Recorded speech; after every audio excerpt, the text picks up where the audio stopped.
Short forward backward কেন করবো? দেখা গেল যে এই যে আমার রেঞ্জের বাইরে আছে, এখন আমাকে পাঞ্চ করতে হলে তো রেঞ্জে ঢুকতে হবে। এখন দেখা গেল যে দাঁড়াও, ওখানে দাঁড়াও, দুইটা স্টেপ দিয়ে আসো, আইসা আমাকে পাঞ্চ করলো 1 2, দেন আমি হাত বাড়াইলাম, বের হয়ে গেল। শর্ট ফরওয়ার্ড ব্যাকওয়ার্ডটা বুঝছি, ঢুকলো পাঞ্চ, বের হয়ে গেল। হ্যাঁ, আবার ঢুকলা পাঞ্চ, আবার বের হয়ে গেল। বের হয়ে যেতে হবে তাড়াতাড়ি। হ্যাঁ, আবার ঢুকো। হ্যাঁ, এই এই আবার, হ্যাঁ আবার ঢুকো পাঞ্চ, এই কুইক। এখানে জমা যাবে না। ওই যে শর্ট ফরওয়ার্ড ব্যাকওয়ার্ড, যেটা খেয়াল করছো, ব্যাকওয়ার্ড কতটুকু কুইক হইতে হবে, কুইক না হওয়ার কারণে কিন্তু লাগে গেছে একটা। যদি বের হয়ে যেত তাহলে লাগতো না। সেম জিনিসটাই যদি আবার আমি পাঞ্চ করতেছি, ওই যে এইবার এই সপ্তাহে স্পিনারিং এ তোমাকে এটা বলতেছিলাম, যেটা করতেছি যে তুমি ওখানে মারছো, মাইরা ওই যখন মারতেছে মাথা ইয়ে করতেছে, তাই না? ওখানে এটা করতে হবে। যেমন দেখা গেল আমি ওর দিকে গেছি, ওই পিছাইছে, দেন আবার আমি যদি পিছায় আসি তাহলে ওই আবার ঢুকবে।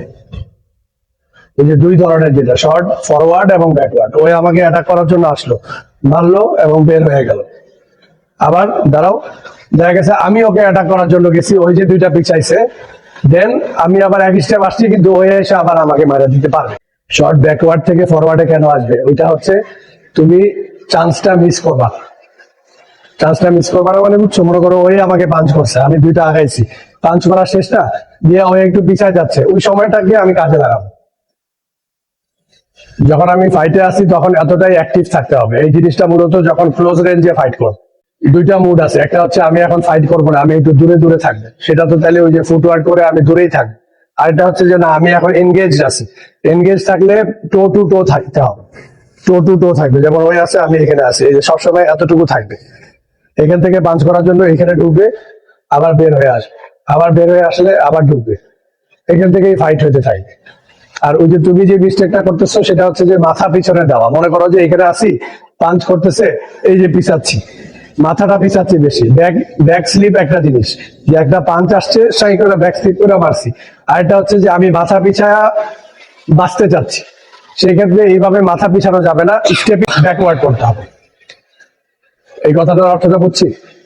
যেমন ওই পাঞ্চ করতেছে, আমি এখানেই দাঁড়ায় আছি, হ্যাঁ লাগাই যাবে।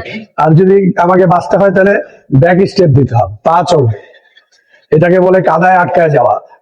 তুমি যে মিস্টেকটা করতেছো, কাদায় আটকায় যাওয়া। মনে করো যে অনেক সময় হয় না যে চোরাবালিতে পা দিয়ে দিছি, পা আটকায় গেছে, এখন আর পা টাইনা বের করতে পারতেছি না। তো সেক্ষেত্রে তুমি যদি পা দিয়ে না পিছায় মাথা পিছাও, এটাকে বলে কাদায় আটকায় যাওয়া। কাদায় আটকায় যাওয়া যাবে না বক্সিং এর ক্ষেত্রে। সেক্ষেত্রে শর্ট ফরওয়ার্ড ব্যাকওয়ার্ড জিনিসটা বুঝতে পারলাম যে কেন করব। তাহলে যখন শ্যাডো বক্সিং এ এটা কল্পনা করবো, তখন এই জিনিসটা মাথায় রাখতে হবে।